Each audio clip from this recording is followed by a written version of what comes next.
안녕하십니까, 장혜석입니다. 이번 시간은 취득세 중과세가 부동산 시장에 가져올 영향에 대해서 알아보겠습니다. 2020년 710 대책에 의해서 취득세 중과세가 시작됐죠. 제가 보기에는 지금까지 그 문재인 정부에서 나온 부동산 규제 정책 중에서는 가장 강력하다고 저는 이제 판단이 되는데요. 일단 어떤 내용인지 한번 우선 살펴보고요.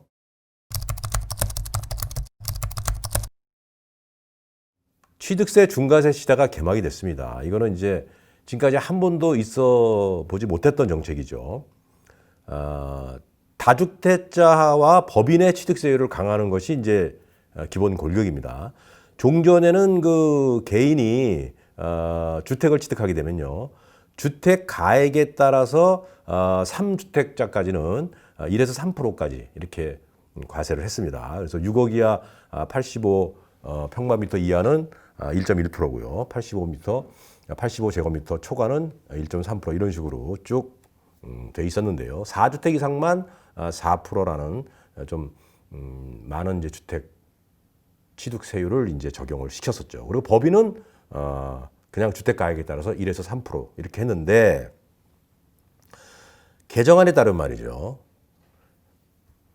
집을 하나를 취득하는 사람인 경우에는, 무주택자가 집을 1주택자가 되는 경우에는 주택가액에 따라서 1에서 3%가 되는 건 같습니다. 그런데 이제 2주택자가 되는 것부터가 이제 문제가 되는데요. 조정지역에 있는 주택을 1주택자가 주택을 하나 더 취득하게 되면요, 8%가 됩니다. 그래서 지방세율까지 합치면 8.8%가 되는 겁니다. 그 다음에 비조정지역은 그대로 1에서 3%입니다. 자, 그런데 일시적 2주택인 경우에는 1주택 세율을 적용합니다. 그 대신 이제 3년 또는 1년 이내에 이제 팔아야 되는 거죠. 그래서 1에서 3%를 합니다. 자, 3주택자가 되는 경우에는 12%를 냅니다. 자, 만약에 10억짜리 집을 하나 산다 그러면 세금이 무려 1억 2천이 되는 겁니다. 비조정 지역은 8%고요. 4주택 이상인 경우에는 그냥 12%입니다. 그냥. 조정지역이든 비조정지역이든요. 자, 법인인 경우에는 무조건 12%를 묻니다. 집을 하나 사면요. 이것은 어떻게 보면은 집을 사지 말라고 하는 그런 경고와도 같다고 할 수 있어서 많은 이제 반감의 대상이 되고 있습니다. 또 이렇게 돼가지고 취득세가 올라가니까요. 그러면 증여로 돌리겠다. 다주택자들이 자녀나 배우자에게 이러한 현상이 일어날 수 있다 해서 증여 취득세율도 강화했어요. 종전에는 증여 취득세율이 3.5%였죠. 일괄적으로. 그런데 개정안에 따르면 조정지역 대상 내 3억 원 이상 주택은 12%를 밀립니다. 그 외에는 3.5%고요.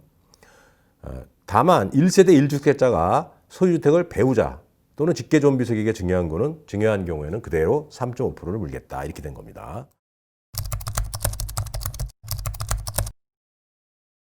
취득세 중과세에서 예외사항이 좀 있습니다. 좀 알아보겠습니다.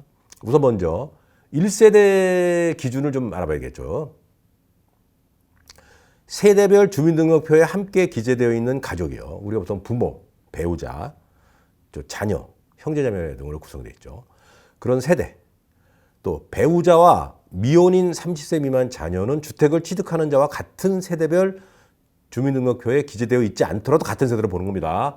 배우자하고 30세 미만 자녀는요, 같은 세대로 주민등록표상에 있지 않아도 본다는 거죠. 다만 30세 미만의 자녀라 하더라도 일정 소득, 2020년 기준 월 70만 원 이상입니다. 있고 따로 사는 경우 별도의 세대로 볼 수 있습니다.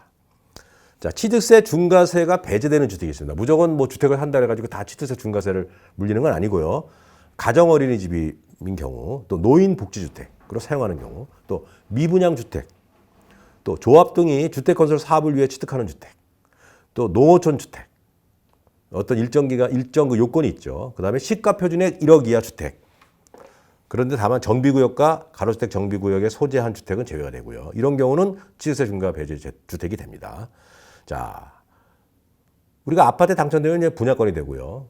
그 다음에 재개발, 재건축, 정비 사업에서 관리처분계획 인가가 이유가 되면 이제 그게 주택이 입주권으로 되잖아요. 그래서 분양권이 있고 입주권이 있는데, 이런 경우는 어떻게 되느냐? 이런 경우를 취득할 때는 실제 분양권하고 입주권을 취득할 때는 취득세 중과세율을 적용하지 않아요. 그런데 이것이 이제 주택으로 바뀌지 않습니까? 예. 그 실제 주택을 취득하는 시점에는 해당 주택에 대한 취득세가 부과되는 거예요. 그래서 1주택자인 경우에는 1에서 3%인데 2주택자가 되는 경우에는 8%를 물린다는 거 이렇게 알아두면 됩니다.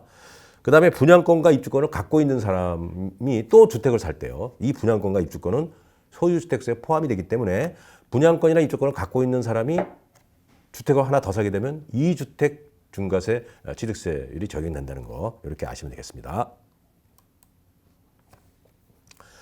자, 요게 이제 헷갈리는데 오피스텔이 주거용 오피스텔은 주택세 포함됩니다. 내가 만약에 주거용 오피스텔 갖고 있어요. 그러면 주택세 포함되어 있는 겁니다.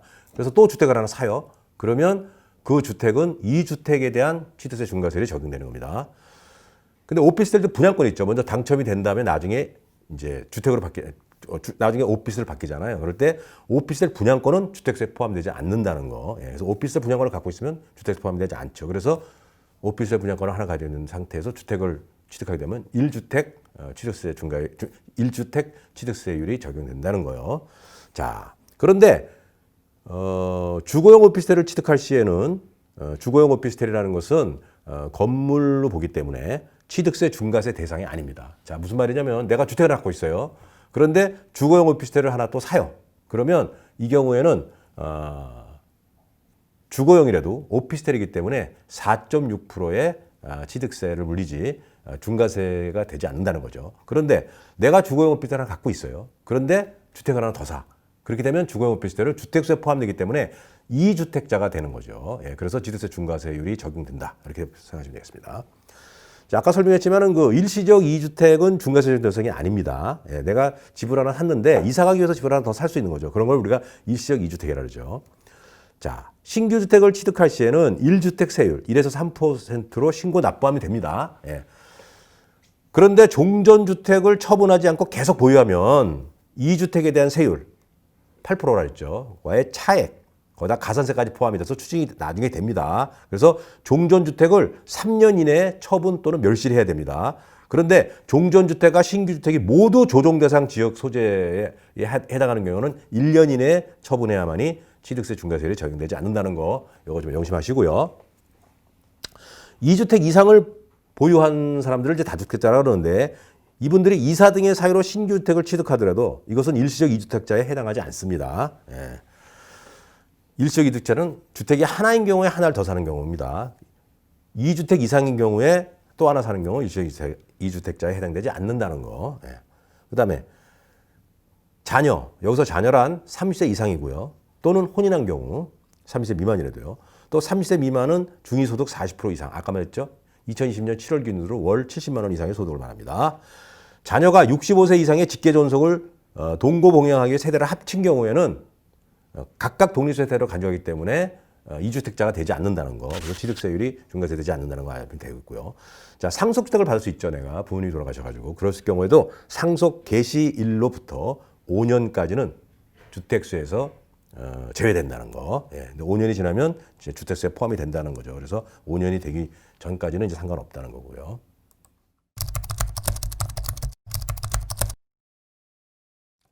자, 그러면 여러분들 가장 이제 궁금해하는 것 중에 하나가, 자, 과연 취득세 중과세율이 최초로 이제 개막이 됐는데, 자, 과연 부동산 시장에 어떤 영향을 미치겠는가?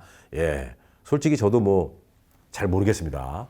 그렇게 정부가 강력하게 그동안에 부동산 규제책을 발표했는데도 부동산 시장이 소강 상태에 빠지기는커녕 계속 또 올라서 많은 사람들을 당황시켰죠. 정부는 물론이고 구형가들까지도요.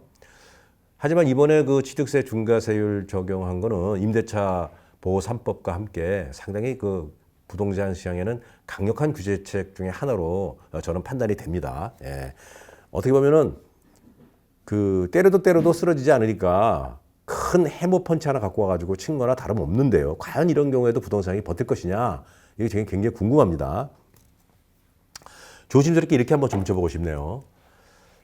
이제는 또 어느 정도 또 부동산 시장이 이제 오를 만큼 올랐다고 하는 어떤 그런 그 공감대도 많이 형성이 돼가고 있어요. 그래서 부동산 그 상승 곡선에 대한 피로감도 좀 생긴 것도 있고 해서 이 규제책과 아울러서 실거주 시정으로 앞으로 재편되지 않겠느냐. 바람직한 방향이 되겠죠. 부동산 시장이 투기 세력보다는 실거주 시정으로 재편되는 게 사실은 부동산 시장이 안정화되기 위해서는 아주 중요한 건데요.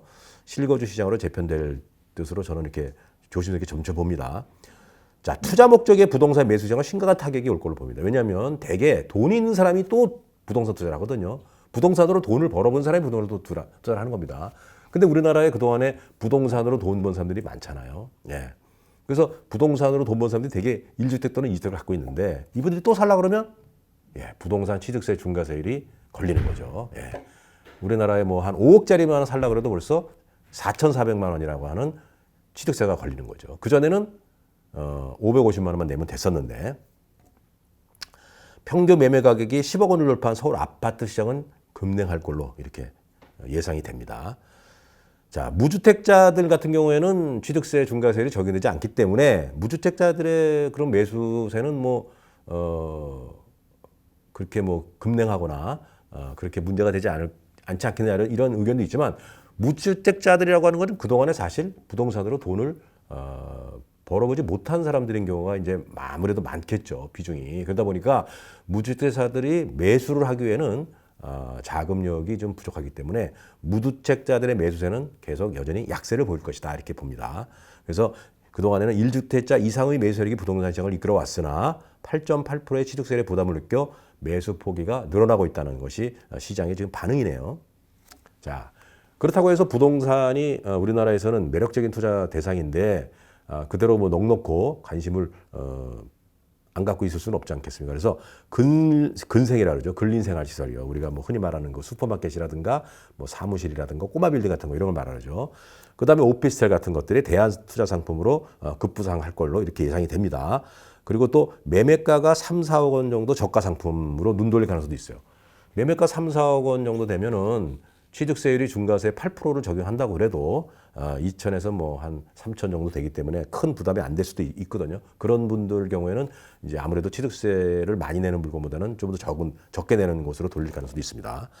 자, 그리고 프리미엄이 붙지 않거나 적게 붙은 가로주택 정비사업에 눈독 들일 가능성은 높습니다. 가로주택 정비사업은 조합 설립 인가가 되기 전에는 재개발이 되는 것을 알기가 힘들기 때문에 프리미엄이 거의 붙어 있지 않거나 또는 높지가 않죠. 그래서 가로주택 정비 사업을 초기에 잘 투자하게 되면 상당한 투자 수익률을 올릴 수 있거든요.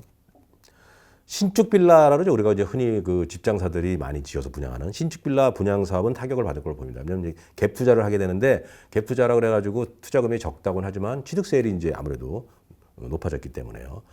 그리고 취득세 중과세가 되면 아무래도 거래가 줄게 돼 있습니다. 그래서 거래가 현격히 줄기 때문에 중개업소의 불황이 그렇지 않아도 가뜩이나 지금 불황이 시작됐는데 더 심해지지 않겠느냐 이렇게 보는 것이 저를 비롯한 많은 전문가들의 예상인데 여러분들 생각은 어떤지요? 여러분들도 한번 이런 점을 잘 고민해서 앞으로 부동산 시장을 잘 살펴보시면서 투자에 임하시기 바랍니다. 네, 감사합니다.